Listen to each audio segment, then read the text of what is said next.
Halo, assalamualaikum. Saya Naisar Manastiti, NIM 223111200. Kali ini saya akan membahas tentang sejarah keteladanan kita pada sahabat Rasulullah. See you. Nah, jadi guys, seperti yang telah disampaikan di awal, kali ini kita akan membahas tentang sejarah keteladanan sahabat Rasulullah Shallallahu Alaihi Wasallam, yakni Sayyidah Aisyah radhiyallahu an. Nah, kita simak ya. Nah, pada kali ini kita akan membahas tentang keteladanan beliau Sayyidah Aisyah radhiyallahu an dalam pengajaran Al-Quran.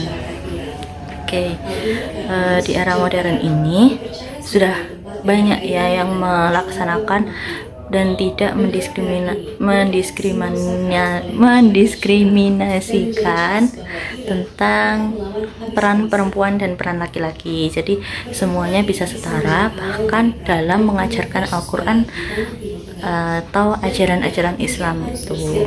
Pada zaman dahulu itu sering kita temui bahwa pengajaran Al-Quran selalu ditandai atau selalu dipelopori oleh laki-laki saja. Namun banyak juga peran perempuan termasuk dalam Sayyidah Fatimah ini dalam mengajarkan Al-Quran. Jadi beliau Sayyidah Fatimah ini terkenal sebagai orang pertama atau perempuan pertama yang juga mengajarkan Al-Quran dan berperan dalam pengajaran Al-Quran ini. Walaupun ketika pengajaran Al-Quran seringkali kita temui ya, kalau yang mengajarkan Al-Quran atau yang mengkodifikasikan Al-Quran itu kan yang laki-laki saja, yakni para khulafaur rasyidin atau sahabat Rasulullah yang lain. Namun selain itu juga ada peran perempuannya. Nah, hal yang bisa kita teladani dari Sayyidah Fatimah ini, beliau itu memiliki kecerdasan dan pengetahuan yang tinggi ya, baik dari agama, sosial, kedokteran dan lain sebagainya. Nah, beliau juga terkenal telah meriwayatkan kurang lebih hingga 2000 hadis.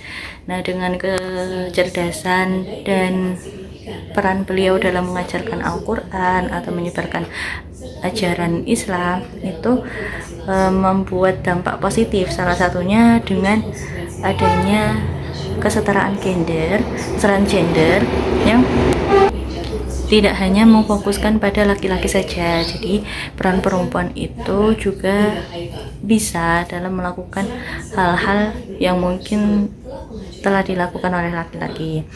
Nah, dengan hal ini kita bisa mengambil hikmah bahwasanya sekarang sudah banyak ustazah atau guru perempuan yang telah meneladani sikap dari Sayyidah Aisyah ini.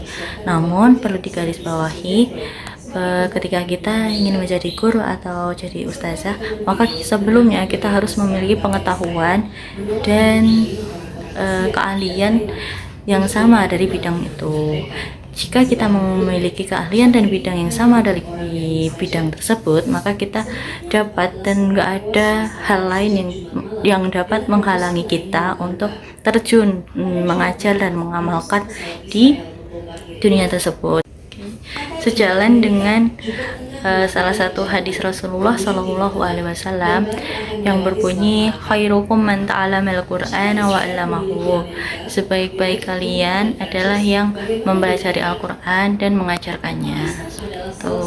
Maka kita jika telah sudah memiliki pengetahuan dan keterampilan dalam salah satu bidang tertentu, bahkan dalam pelajaran atau pengajaran Al-Quran, hendaknya kita mengamalkan dan mengajarkan ilmu yang telah kita miliki kepada orang lain, karena ilmu kan harus berbagi ilmu itu, dan tidak ada batasan diskriminasi gender dari pelatih atau guru tersebut, karena perempuan itu juga bisa terjun langsung ke dunia pekerjaan tanpa adanya diskriminasi.